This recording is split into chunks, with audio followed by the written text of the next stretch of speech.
I'm Trisha Farron, real estate agent with William Ravis in Newtown, Connecticut, and this is Keeping the Real in Real Estate.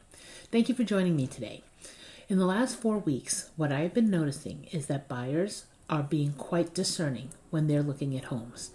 With interest rates hovering around 7%, give or take, they're not willing to just go ahead and jump in and do whatever needs to get the house, even if they really want to buy.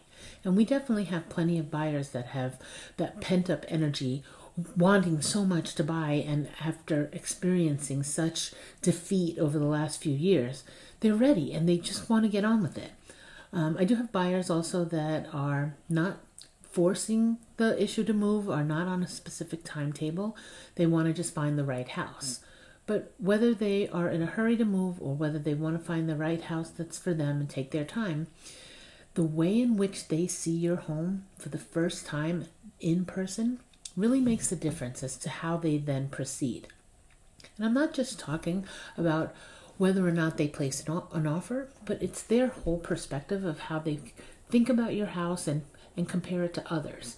It goes into not only what is it going to cost to make it their own, because even the most new and updated properties are sharing a personality that you put into it, not what the new buyer is going to be. But also, how does your house compare with what needs to be done with others?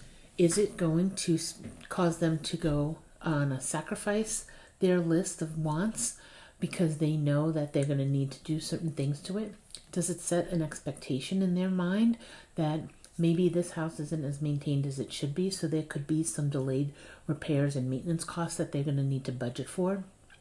What I'm basically saying is, look, when a buyer comes into a house, at first they are enamored with the kitchen, the primary suite, the yard, the curb appeal, those things that are aesthetically pleasing.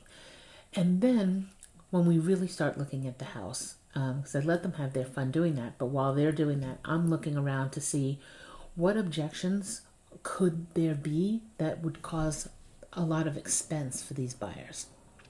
So when we finish touring the house, then we go through it again, and now we start to be a little bit more critical.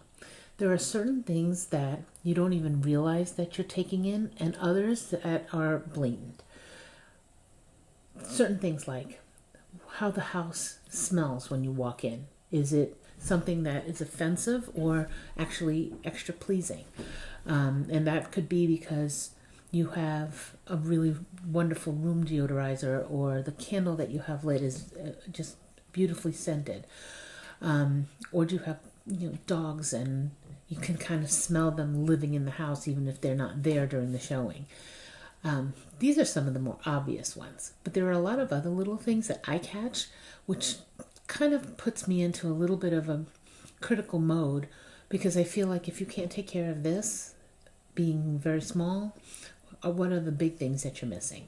Some of the things that really get my goat are fingerprints at the light switches and the door handles, even in the open jamb. And it's what happens. Somebody opens the door, they slide their hand down, close the door, and their hands, inevitably, whatever's on there is getting on the doors, doorknobs, and light switches. And the space around the plate of the white light switch, if you looked at it, go around your house and just take a gander at all of the switches. You're going to be appalled, and immediately you're going to be grabbing the spray to start cleaning them. Especially after COVID, you would expect all these things to be glistening, and they're not. Other little things like, do all the light bulbs match throughout the house? Meaning, are they the same level of brightness? Are they the same color white? There's nothing that gets me going more than I see a chandelier and it'll have bright white, bright white, bright white, soft light, missing light. This is an easy fix. It costs so little and makes a huge impression. So it's definitely something that if you start walking around your house and looking at all the little things, you can make a huge impression on how your house presents to a buyer without breaking the bank. It's not all about changing the rugs, updating a bathroom or a kitchen, while of course those things are wonderful and everybody loves to come into something that's already renovated. Not every house needs to do these more expensive things. You definitely can get by with a beautifully cleaned home and very well maintained versus something that's been renovated and is sloppy and messy and stinky or dirty. It just is very off-putting. And what ends up happening is that people start to calculate, okay, so if these things weren't done, I'm concerned that these other things aren't done. It's going to cost me a lot just to get this house in check. I know everybody's life is super busy, and a lot of times you don't even notice what's going on in the house. This is where I highly recommend two things. One, get my butt in your house to take a tour. I will give you a list of honey-do items that I believe make a big impact for buyers. Some of them are small, like your garbage pail in the bathroom has a big crack in it. Get a new one or take that out. Like I said, cleaning around the light switches, making sure your light bulbs are all the same colors. If you have an area rug that's pretty stained, chuck it. You don't actually need to get rid of these items, but by making them not presented to the buyer, that's all we're looking for. You're going to be moving, so start your packing. Things that you don't use, get rid of them. Either have a tag sale, put them in a pod, stick them in a box. You can use your garage and shed, attic, basement. Those things are all great. If a buyer sees that that's packed away, it's easy to explain, oh, they're getting ready to move. But if it's dirty or broken or mismatched, then it's like you don't care, and it leaves a very negative impression. When I come and do a house tour to do the honey-do list, I provide a sheet that has, here's the most popular things I like to see done when getting a house ready to sell. And it's by category. So when you first look at it, you're kind of a little daunted because there's quite a number of items on there, but it doesn't relate to every single house, and it may not relate to yours in most cases.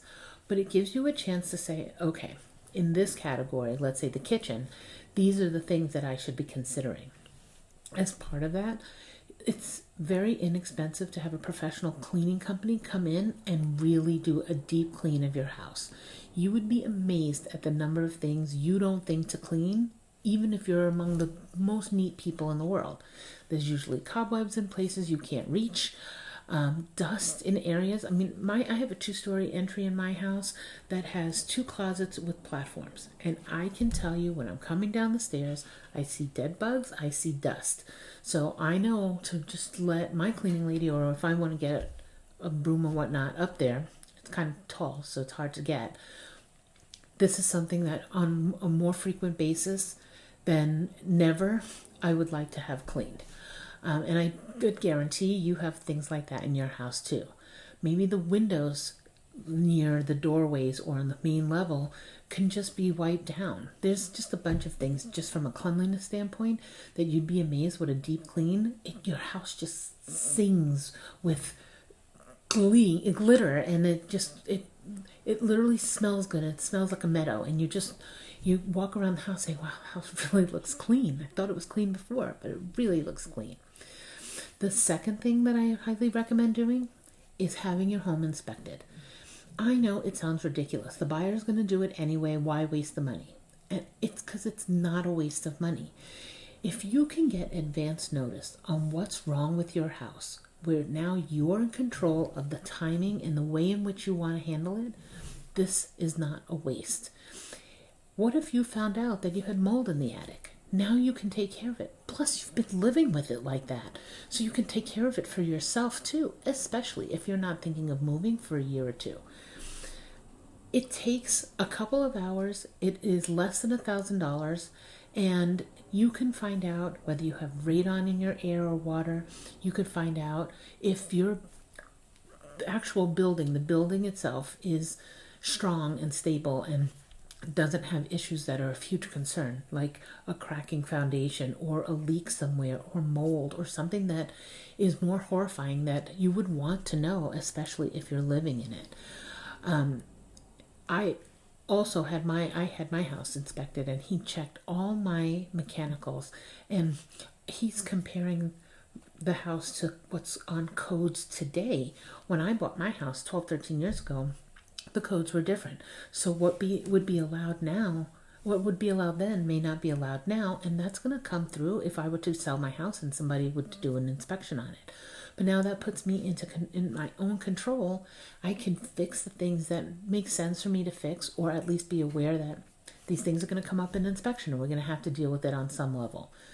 So what I'm just suggesting is that whether you're thinking of selling today, or in 6 months, or in 6 years, there's no reason why you can't start thinking like a seller who's about to sell and put yourself in the buyer's shoes.